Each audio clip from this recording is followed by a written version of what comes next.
Twin political storms gathered more force today over potential misdeeds at the IRS and the seizure of reporters' phone records. The Attorney General faced questions before the House Judiciary Committee, and the administration came under new criticism.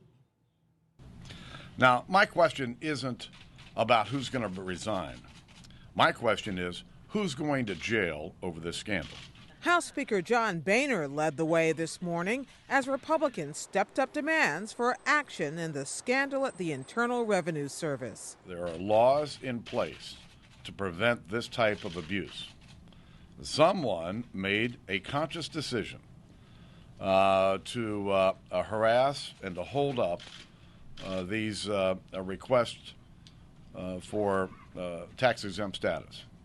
That followed last night's release of a report from the Treasury Department's Inspector General. It found the IRS used inappropriate criteria that identified for review Tea Party and other organizations applying for tax-exempt status based upon their names or policy positions. And there was more. USA Today reported that during the same period, the IRS approved perhaps dozens of applications from similar liberal and progressive groups. Mr. President. On the Senate floor, Republican Minority Leader Mitch McConnell pressed the White House to make sure the IRS cooperates fully with congressional investigations. These allegations are very serious. That there was an effort to bring the power of the federal government to bear on those the administration disagreed with in the middle of a heated national election. It actually could be criminal. And we're determined to get the answers. McConnell and the other 44 Republicans in the Senate signed a letter to President Obama demanding full compliance. White House Press Secretary Jay Carney said today the president is committed to getting to the bottom of what happened. He expects people to be held accountable if they engaged in inappropriate activity, inappropriate conduct.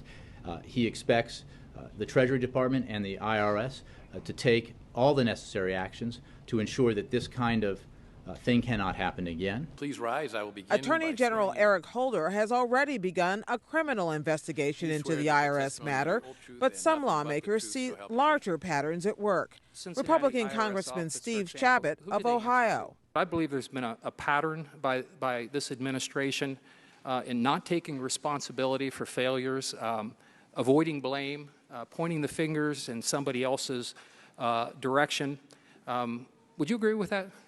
No. I thought you might say that.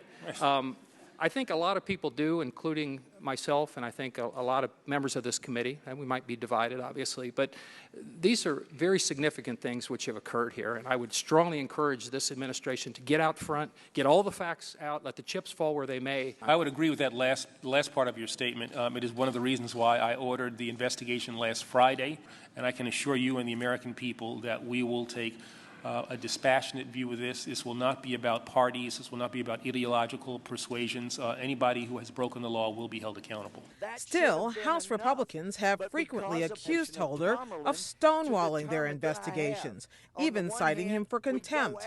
That bad blood was on sharp display when Holder's leading critic, California Congressman Darrell Issa, complained the department failed to hand over emails in another matter involving the Civil Rights Division. I will certainly look at the request. It's not something that I have personally been involved in, but I'll look at the request and try to be as responsive as we can. I'm sure there must have been a good reason why only the to and from parts were provided. Yes, you didn't want us to see the details. Mr. Attorney General, knowing the to and from, typically do. Knowing the to and... I'm not going to stop talking now. Characterize something as something close to Mr. Chairman, would you inform the witness as to the rules of this committee? Appropriate and is too consistent with the way in which you conduct yourself as a member of Congress. It's unacceptable and it's shameful. Holder also faced criticism from lawmakers on both sides of the aisle about the Justice Department's decision to subpoena phone records from the Associated Press. It's part of an investigation into leaks about a failed terror plot last year. The Attorney General says he recused himself from the probe early on because he was one of the officials who had access to the information